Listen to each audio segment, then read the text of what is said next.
नमस्कार दोस्तों, आज मैं आपको बताने जा रही हूँ कि काली माँ ने क्यों रखा शिवजी जी के ऊपर पैर। प्राचीन काल में राक्षस अपनी तपस्या के बल पर ऐसी शक्तियाँ प्राप्त कर लेते थे जिनके सामने टिकना देवताओं के लिए मुश्किल हो जाता था।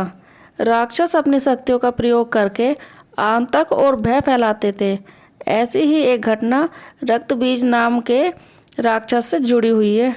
रक्त बीज का अंत माँ काली के हाथों हुआ, लेकिन इस दौरान गलती से माँ काली का पाँव भगवान शिव के ऊपर आ गया था। आइए जानते हैं उस घटना के बारे में।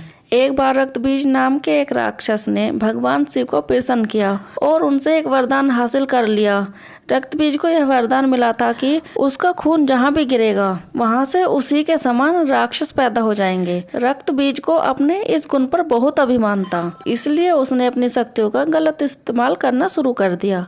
घमंड में चूर रक्तबीज ने देवताओं को युद्ध के लिए ललकारा। देवता रक्तबीज से लड़ने के लिए आ गए, लेकिन जहाँ भी रक्तबीज का रक्त गिरता वहां से एक और रक्तबीज पैदा हो जाता। इसका परिणाम यह हुआ कि बहुत सारे रक्तबीज पैदा हो गए जिन्हें हराने का कोई रास्ता दिखाई ही नहीं दे रहा था। घबराकर सभी देवता माँ दुर्गा के पास पहुँचे और अपने प्राणों की भीख मांगने लगे। माँ दुर्गा ने रक्तबीज के वध के लिए काली का रूप धारण कर लिया। रक्तबीज को देखकर माँ काली क्रोध से भर उठी और अपनी जीभ को इतना फैला लिया कि रक्तबीज उसमें समा गए। अब जहाँ भी रक्तबीज का रक्त गिरता माँ काली उसे पी जाती। रक्तबीज को समाप्त करते हुए माँ काली इतनी क्रोधित हो गई कि उनको शांत करना मुश्किल हो गया। माँ काली का यह रूप विनाशकारी हो सकता था, इसीलिए सभी देवता भगवान शिव के पास पहुँचे और बोले कि आप ही माँ का क्रोध शांत कर सकते हैं। माँ काली के क्रोध को शांत करना भगवान शिव के लिए भी आसान नहीं था, इसीलिए भगवान शिव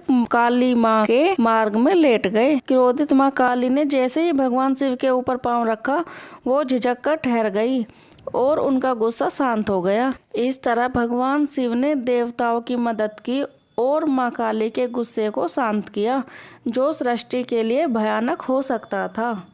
आप सभी को कहानी कैसी लगी ये सब कमेंट सेक्शन में बताइए। चैनल को लाइक और सब्सक्राइब कर दीजिए।